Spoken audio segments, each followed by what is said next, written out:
Hey, Sean, welcome to the show. As a way of getting started, tell us about yourself. I am Sean and Yakub, and I am here in Canada, good old Ontario, Canada, actually in Cambridge. I work for a company called All Trade Industrial. We are a self-performing EPC, so we engineer, procure, and we construct. We've got about 250 employees. We started the company about 9 years ago, and we've grown from 3 employees to 250 over that period of time. And our gross sales per year is probably around $50 million. We're looking to grow about 250 in the next 10 years, pretty aggressively. But it's our people that help us grow. We understand that. We grow people, community, and projects, but it's always first people. So internally, we take care of ourselves, we take care of our people, and therefore transitions to the customer. So our niche is more in the renewable space. And we're specialty projects, so we're involved in wind farms, we're involved in ground mount, very large utility grade solar projects, energy storage, some of the hot items going out there in the renewable space, green technology. So we focus on a lot of energy projects, industrial projects. So we're very niche in that sense. And how'd you get into sales? I got into sales actually back in last year of high school.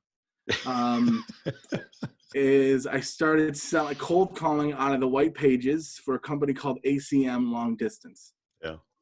Remember those back in the day? But that was fun. Probably dating myself. Going to a call center, sitting down there and just getting on the phone, literally saying, you're calling the bees today. Sean, go ahead and call the bees and see what you can do. You come a long way since then, huh? Yeah, definitely. Like a long way since then. So that's initially how I started into it. But I love sales. I've been involved with it. I grew up as a boxer. Yep. So, getting into a fight sometimes is fun, the right type of fight. But getting knocked down and getting back up again the right way is something I've always ingrained in me. And I think I've always loved that sort of competitive nature. And I think sales is the closest thing to getting in the ring. So that's why I love it. So cool. And who do you sell to now? Is it to companies, right? Yeah, B2B sales. Okay. So, what type of company? So typically type of companies that we sell to is like large conglomerates like PepsiCo's of the world, Quaker. You've got, food plants, more on the industrial side. And we also do a lot of work for, again, engineering, procuring of products, and also do the construction, actually self-perform the construction to a lot of developers. So a lot of developers, financial companies will develop projects for like the solar projects. So we work with them. So mainly our customer base is, we call them end users. So those industrial large clients to developers are developing energy projects and greenfield projects. So on the corporate side, who do you contact? Who do I contact? Yeah. Right, straight to the top. So C-level. But you can't. So, how do you get in touch with a C-level of $1 billion company? Yeah, sometimes you got to work from the bottom up. Sometimes. Yeah. Do you want to call it that way? Sorry, everybody that's on the bottom. But well, so you know what I mean. But you have to work your way up. It's relationship. So I don't mind picking the phone, cold calling. I'll do that. So I use LinkedIn a lot to figure out who's who sometimes. But a lot of time we've got a lot of relationship with the engineering firms. We'll go to them. Okay. There's word out in the street that something's going on. I try to get to it before the RFP process. RFP process starts. So I can influence if there is an RFP. That way we can influence the RFP, right? It's very, very important. I don't like going after things that's public tendered. It's already out there. Someone's already influenced that. Someone's already gotten there. It's a waste of time. So how do we get there is absolutely, sometimes we talk to plant managers, talk to engineering firms. When you're dealing with these large conglomerate companies, there's lots of people there. So if I don't have a relationship or a company doesn't have a relationship with them, then what we do is we go out and we find people that do have the relationship with them, and we use that sort of backdoor approach. You've got to go in several different ways to get in touch with people. Because from the time they decide they want to do something to the time they spend money, what does that look like? Oh, sales cycle, right? So, well, your sales cycle is even longer because you don't get paid until you build the building. Yeah, there's a large project right now we're working on for a biomass project. I mean, this probably started a couple of years ago at the end of the day, and it's finally going to come to fruition here very shortly. So anywhere between 6 months to 2 years. Okay. And I got to imagine that there's huge time gaps in between conversations. Yes, there can be huge time gaps between conversations. That's why you've got to always have your pipeline full, so you're Yeah. always having lots of conversations. But at the end of the day, some projects are shorter. So, but I like to focus more on again those sort of niche projects and things like that. So, Yeah. And what type of quota do you carry? it's a little open here. So, like I don't know, my quota I think last year was it wasn't really a set number, but I hit my target and beyond it. But especially going into this year, well beyond what the target is. It's not necessarily my quota because it's myself and our senior director that really looks after the business development for our company. Yeah. Don't have a big staff. We are looking to hire some people Yeah. out there, but anyways, so it's not necessarily my quota; it's the company. So I Right. consider Same myself a thing. big part Yeah. of that, of hitting that $50 million, Okay. goal. Revenue, we look at fee, more important in the construction Yeah. business. So what's exactly the margins that we want to go for? Because you can do 100 projects and hit your fee, but we want to do 10 or 20 to hit our fees, right? So Yeah. at the end of the day, so when you talk about quota, it's more of what do we need to hit for our revenues, which is Yeah. And what's unique about the sale, or why are you good at it? why am I good at it? I honestly, and this might sound a little cheesy, cliche, but it's really, really true. I'm good at it because I really surround myself with a really good team. Because in the construction business, it's not just about getting in there and bringing the opportunity in and working it through. We've got a pre-construction, so you got estimators, people constantly have to have everybody absolutely motivated. They have to motivate themselves throughout the entire process. I say it's a long sales cycle. Yeah. So I think I'm good at it is because I'm work well with the team. And I can really help motivate the team when things maybe get down and the team's we really truly have a great team. So it's not that I'm good at it. I'm just well with working with others and keeping people motivated and also keeping the client on track and keeping them motivated through the bumpy roads. Because it's easy for them to say, yeah, I'm not going to do this. But I'm sure it's hyper competitive, isn't it? Yes, it can absolutely. It's very, very, very, very competitive. But again, the way to circumvent that competitiveness is get in front of the client before it goes out, where you have 50 people bidding on a project, right? Right. But then there's still going to come down to what, 3 to 5? Oh yeah, absolutely. Yeah. Well, some are 10, right? Depending on what it Right. So how is. do you differentiate yourself from the other 9? So again, how we differentiate ourselves is it's through innovation. So being in the construction, being hands on the ground is what we call valued engineering is one of the aspects that we really do. We don't engineer anything ourselves. We sub that part out.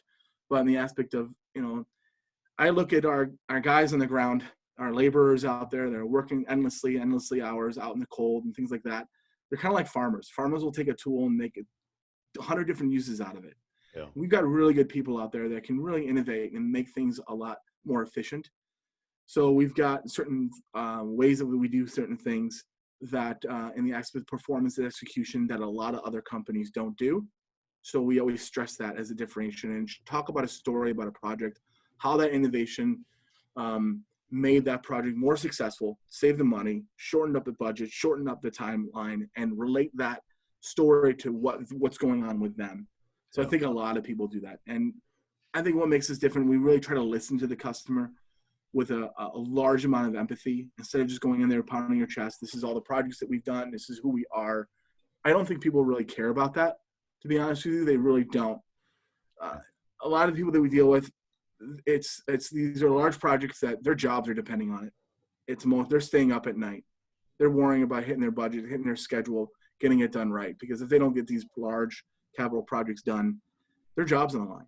Yeah. And we have to show that empathy with them. We have to let them know that we understand this is what you're going through and we're going to help you. So to basically how we differentiate yourself, long and short, my job is to make your job easier.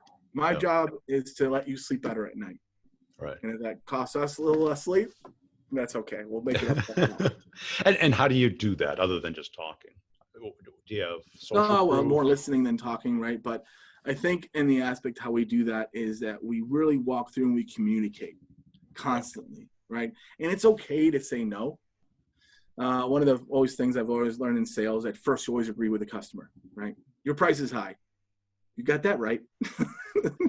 Yep. You're right. Thank you very much. Okay, well, let's Yeah, talk I about this. didn't know So that. Yeah, that's great. Yeah, yeah. No one ever told me your price is low. Thank you. it's too But in the low. aspect of it, it's okay to say no. It's okay to go to the customer. A lot of people don't do that and say, you know what, you might not like to hear this, but this is a better way of doing it. It's going to cost you more money, number one, Yeah, and actually it might cost you more time. But in the long run on this project, your ROIs, your IRRs, look at the financial sense, this is the right way to do it. Or this is going to save you money and this is going to save you time. That's really what you have to do. And sometimes they don't like to hear it, but you got to tell them. And it might cause some confrontation or it might cause some disagreement at first, but they'll respect you more at the end of the day. So, yeah. And when do you lose a deal? all the time. But why? Number one reason I always say that I put a lot of it on myself is that didn't communicate properly, didn't establish the right relationship at the end of the day.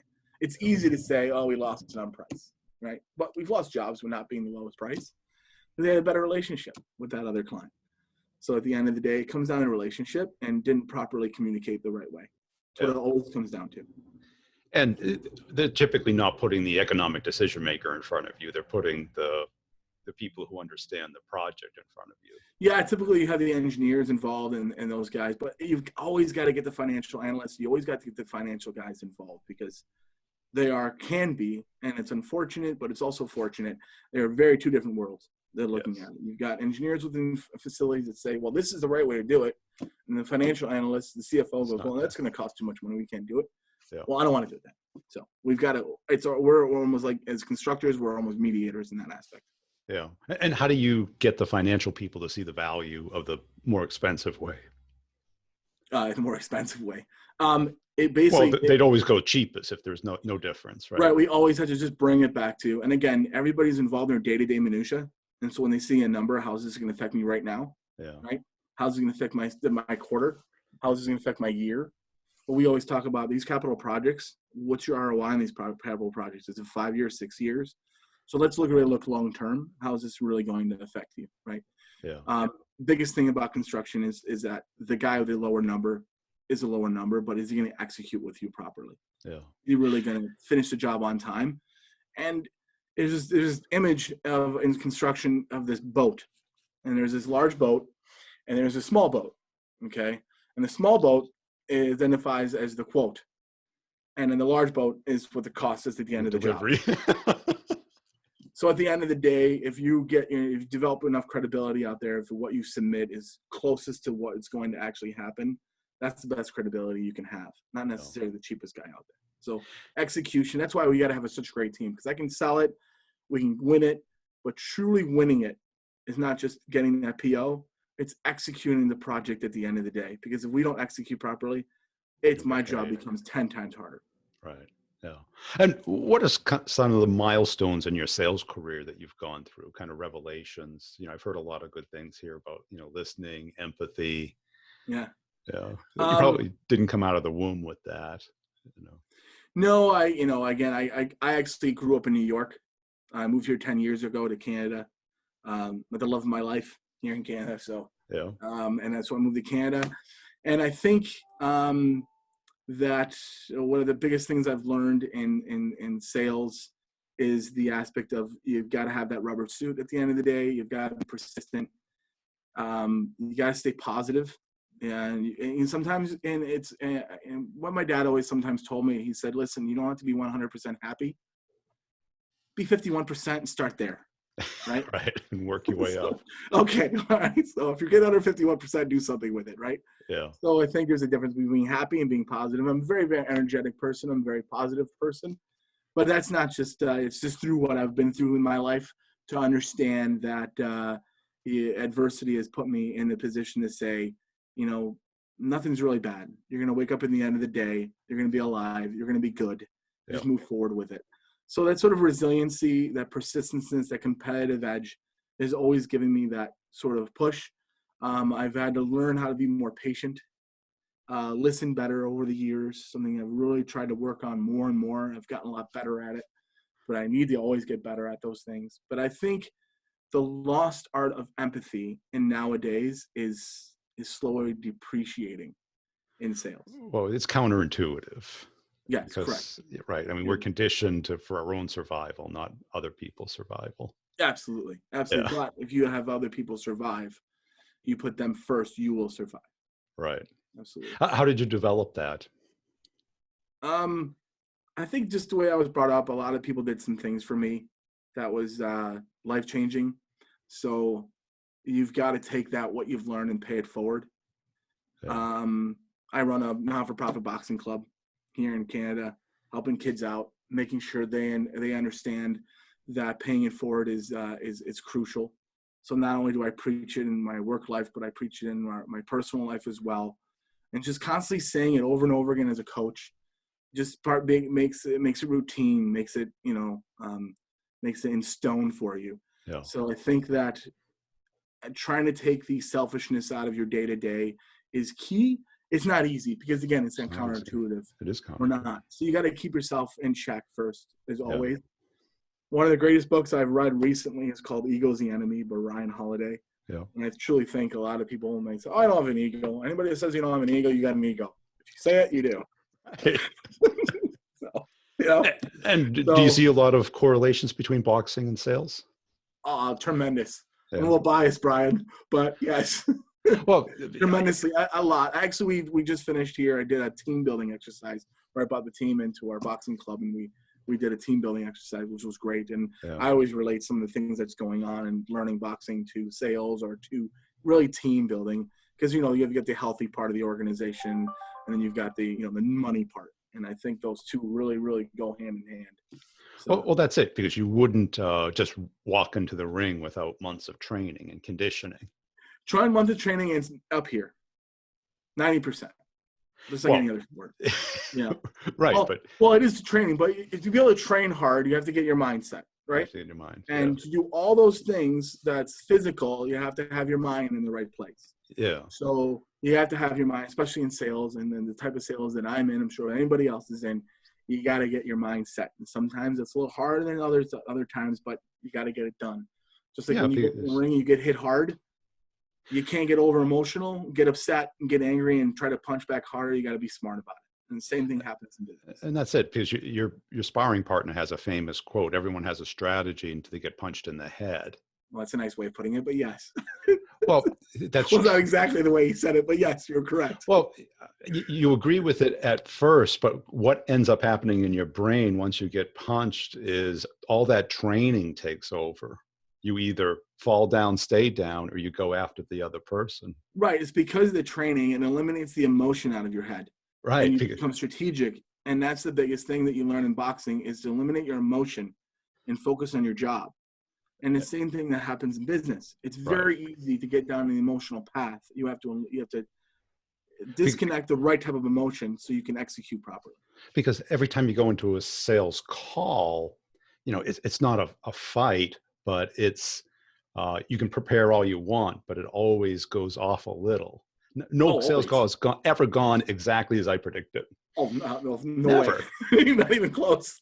And I've never come out of a sales call saying I over prepared. I always come out No. and I go, I should have planned this. I should have better questions. I should have anticipated they would have Yeah, asked that. absolutely. Absolutely. If you're not, then you didn't do enough. If you come Yeah. out of a sales call going, that went great. Okay. And I always had this manager. His process for preparing for a call was just say, let's just see what they have to say. And it's like, that's like going into the boxing ring without warming up and planning or thinking through or practicing at Yeah, all. absolutely.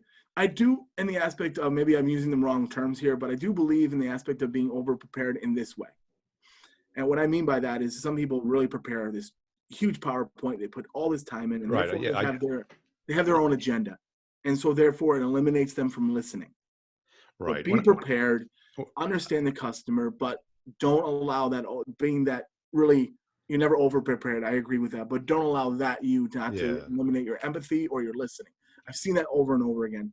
They just Right. pitch, pitch, pitch, pitch, pitch. They seem Right. very credible, but at the end they're not really listening to what their problems are.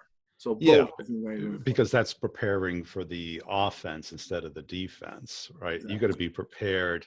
What are they going to come at us with? What are they going to care about? How do I get them focused on what they should care about, Exactly. Exactly. as opposed to what I'm going to tell them? And that's something very valuable that you say. What should they be focused on? And that sometimes can be you got to do that in a careful way, depending on who you're dealing with, right? And their Right. personalities. As I Because always said, you're not managing people in sales, you're managing personalities. And that's because really everyone's got confirmation bias, and I'm sure in an industry like yours, they want to hole you in to what they think, yes, right? absolutely. Yeah, Yeah, I need you to drink my Kool-Aid. I'm not drinking yours. You're yeah, drinking my Kool-Aid. Something I grew up in right. the But inner they city. what But they yeah, really want is outside of that, but they yes, only want to pay for a certain amount. yeah, because the people you're talking to, their job is to justify their job, and Yeah, we're here to help them justify their job. right. Yeah, As opposed to, just doing what they're telling you to do. exactly, exactly. So, I well, want what you other guys to help analogies us do you for it. have about boxing and sales? I can go down a list. So obviously, it's the um, recovery Yeah. key. You got to recover. You got to get enough sleep. Okay. And a Again, lot of people don't emotions. believe that. They say the hustle and grind 24/7, and it's like They that's don't not what he's. believe that. Don't No. believe it. I won't work for a company that doesn't believe in balance. Yeah. Um, to be honest with you, sorry, I'm American. My heart is American, but I can tell you that, working in the United States, and again, it's very different states in here. Work-life balance is a little bit different here, per Yeah. se. They don't say it, they really practice it. And again, it all depends who you work for as well. But I think work-life balance is key because that's what makes you perform. If I know that I'm going to go home at night and I know that my job is not compromising my relationship at home, I'm going to perform better Yeah. in the long run. In the long run, and that longevity sort of understanding it's there. Don't get me wrong. I put my 70 hours in, and I put my 60 hours in, and things like that. But when it comes down to pull the plug for a bit, it's there, and they're supportive of that, and that's key. Right. Because we are humans, right? Absolutely. And on social, you always see these hustle and grind, and all of a sudden they disappear, Yeah. and then they pop up a year later talking about going to rehab, Yes. checking in Yeah. over a nervous breakdown, and you're like, Yeah. Exactly. yeah, it's called too much stress, too much Absolutely. work. Mental health is so important. It's such an important. It was very, very important in boxing. And it's very, very important in the workplace, and it's very, very important in sales. You've Yeah. got to keep your head straight, and it's okay to say no. It's okay to say no to your boss. Yeah. And if it makes sense, if you have the right boss, he's going to agree with you, or she's going to agree with you. And what makes you great at sales? I don't know if I'm great at sales, but um, What makes you okay at sales? thank you. Didn't mean to flatter you. It's my grit. At the end of the day, Yeah. I don't like to hear no. And at the end of the day, I will get to where I need to go, whatever it takes, with integrity. Always with integrity. I don't give up. I don't give up. And I live to literally the point I get people calling me back and just saying, you know what, calling you because I know if I don't call you back, I'm going to keep getting calls. And I said, great. So let's move forward now. And then if you to say no to me now, then I'll stop calling you for the next 6 months.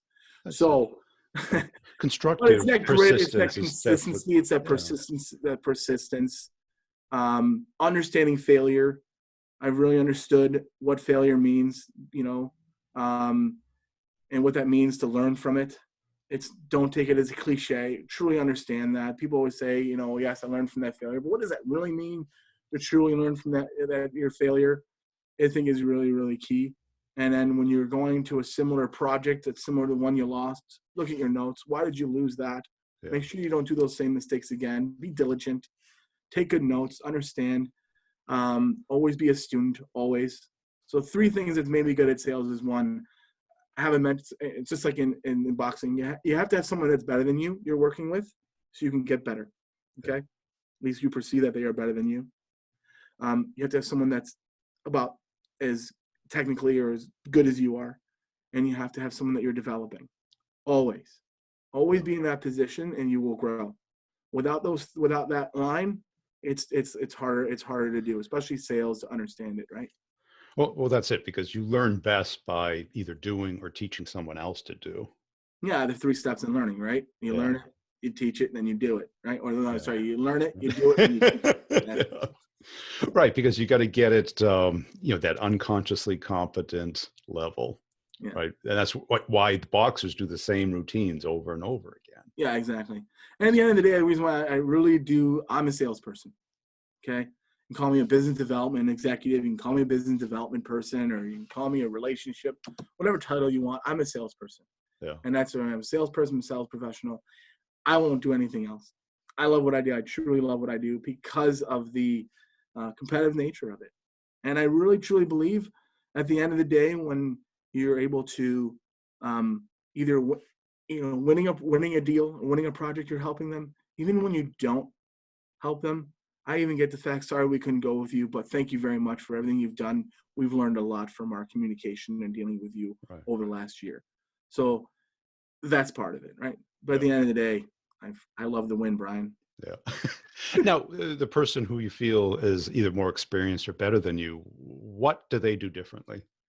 So it's funny though, because I work with one of my senior directors. His name is Kevin, and I think we work really, really good together because he's got some strengths that are weaknesses of mine, and vice versa, I think, and that's really works well together, and that's in that sort of aspect. So finding that sort of cohesiveness is important. He's been in this construction industry a lot longer than I have. Yeah. So sometimes you got to get in the minutia. You make sure I'm there, and then you got to make sure you're out of the minutia. So I make sure he's not there, right, and that sort of thing. So it's sort of growing partnership within your staff is and your leadership is very, very important. So Cool. Hey, Sean, it's been a great conversation. Where can thank you people very go to much. follow you? All right, thank you so much. Really appreciate it. This has been an honor, and hope you have a great day.